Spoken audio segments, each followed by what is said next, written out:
5 దశాబ్దాల్లో ఎన్నడూ లేని గడ్డు పరిస్థితులను ఎదుర్కొంటోంది మావోయిస్టు పార్టీ. మావోయిస్టులపై కేంద్ర ప్రభుత్వం ప్రకటించిన యుద్ధంతో చెట్టుకొకరు పుట్టుకొకరు అన్నట్లు చెల్లాచెదరయ్యారు.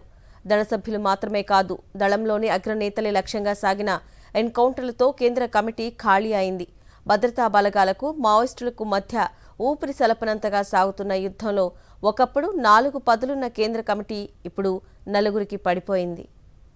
సాయుధ విప్లవ పోరాట పందాన్ని అనుసరించే people's war, Maoist communist centre పార్టీలు విలీనమై 2004లో భారత కమ్యూనిస్ట్ పార్టీ ఏర్పాటైంది.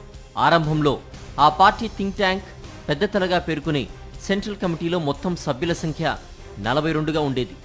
అయితే ఆపరేషన్ ఖగార్ మొదలైన తర్వాత ఆ పార్టీ థింక్ ట్యాంక్ ఖాళీ అయ్యే పరిస్థితి ఎదురైంది. పోలీసుల సమాచారం మేరకు ఆ పార్టీ కేంద్ర కమిటీలో కేవలం 6గురే మిగిలి ఉన్నారు.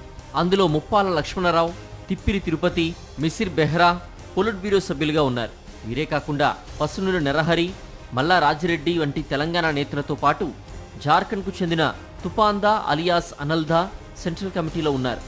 ఇందులో ముప్పాల లక్ష్మణరావు, మల్లా రాజిరెడ్డి వయోభారంతో ఇబ్బందులు ఎదుర్కొంటున్నట్టు సమాచారం. వీరిద్దరిని మినహాయిస్తే కేంద్ర కమిటీలో 4 నేతలే ఉన్నట్టుగా పోలీస్ వర్గాలు అనుమానిస్తున్నాయి. ఇందులో 2 పొలిట్ బ్యూరోలో, మరో 2 కేంద్ర కమిటీ సభ్యులుగా ఉన్నారు.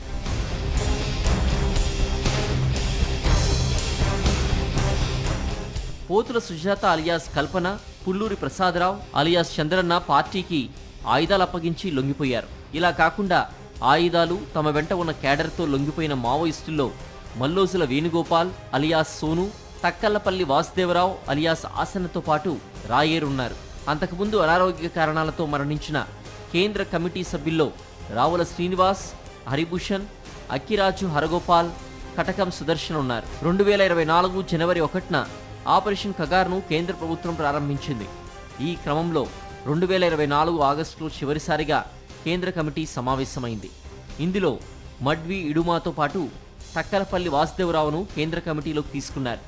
ఆ తర్వాత దాడుల ఉధృతి పెరిగింది. సెప్టెంబర్ 4న ఛత్తీస్గఢ్లోని అబూజ్మడ్లో జరిగిన ఎన్కౌంటర్లో 38 మంది మావోయిస్టులు మృతి చెందారు. ఈ రోజు వరకు ఇదే అతిపెద్ద ఎన్కౌంటర్. ఇందులో హిడ్మా స్థాయి కలిగిన ఆదివాసీ మహిళా మావోయిస్ట్ నీతి అలియాస్ ఊర్మిళ చనిపోయింది. అప్పటి నుంచి మావోయిస్ట్ కేంద్ర కమిటీ సమావేశం కావడం వీలు కాలేదు. 2025 ఏప్రిల్లో శాంతి చర్చల ప్రతిపాదన దశలోనూ కేంద్ర కమిటీ సమావేశం అయ్యేందుకు అవకాశం కల్పించాలని మావోయిస్టులు డిమాండ్ చేసినా కేంద్రం అంగీకరించలేదు.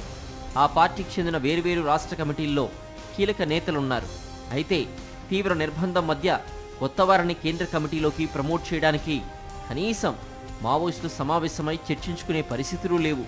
దీంతో కేంద్ర కమిటీని విస్తరించడం అనేది ఆ పార్టీకి కలగా మారింది. చివరకు ఆ పార్టీ చీఫ్గా తిప్పిరి తిరుపతిని ఎన్నుకున్నామని కొందరు చెప్పగా అలాంటిదేం లేదని మరికొందరు మావోయిస్టులు అంటున్నారు.